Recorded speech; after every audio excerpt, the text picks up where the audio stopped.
dosen Ustadz Donditan mengajar. Dan kenapa kita bisa mengakui bahwa Quran itu benar-benar murni firman Allah? Dari mana gitu cara mengakuinya? Dari ayat-ayat di dalam Quran yang dibenarkan oleh sains zaman sekarang. Sains ya. Ada hubungannya gitu. Ayat-ayat Quran ini sudah ditulis 1400 tahun yang lalu. Sains zaman sekarang membenarkan gitu. Contoh, ada ayat di dalam Quran itu Al-An'am 125. Allah SWT itu akan membiarkan orang-orang yang mau masuk Islam dengan lapang. Tetapi Allah akan membiarkan juga orang-orang yang sesat dengan menjadikan dadanya sesak seperti mendaki langit gitu. Ada kata-kata begitu. Itu maksudnya gimana? Sesak. Pernah naik gunung? Enggak. Nggak pernah? Olahraga aja nyesek. Naik gunung. Kita kalau naik gunung, udara makin tipis makin tebal, makin tipis. Jadi kalau kita makin tinggi naik gunung, kita makin susah bernapas atau makin gampang bernapas? Susah. Nah, susah. Kenapa? Karena oksigen tipis kan. Kapan manusia tahu bahwa ke atas itu oksigen makin tipis? Kalau ke atas itu. Kapan manusia pertama tahu makin tinggi altitude oksigen makin tipis gitu. Baru di abad ke-17 orang tahu gitu, makin tinggi oksigen makin tipis.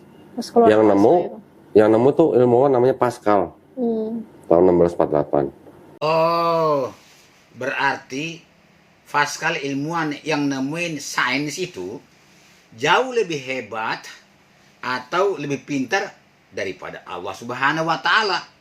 Karena Pascal ilmuwan itu dosen Ustadz Donditan gunakan untuk menguji atau menentukan benar atau salah firman Allah itu. Makanya saya heran kenapa dosen Ustadz Donditan menggunakan Pascal ilmuwan itu sebagai alat penguji untuk menentukan benar atau tidak firman Allah itu. Mana lebih pintar atau mana lebih hebat atau mana lebih tinggi kedudukan yang diuji atau yang menguji? Ya tentu jauh lebih pintar dan jauh lebih tinggi kedudukan si penguji daripada yang diuji.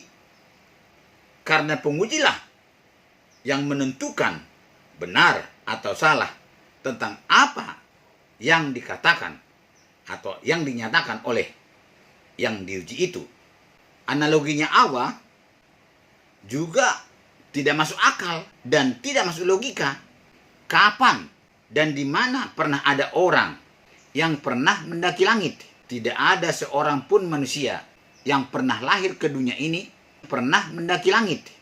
Malah analogikanya dosen dan Ustadz Donditan lebih dapat diterima oleh akal dan logika karena memang sangat banyak orang yang pernah mendaki gunung. Terima kasih.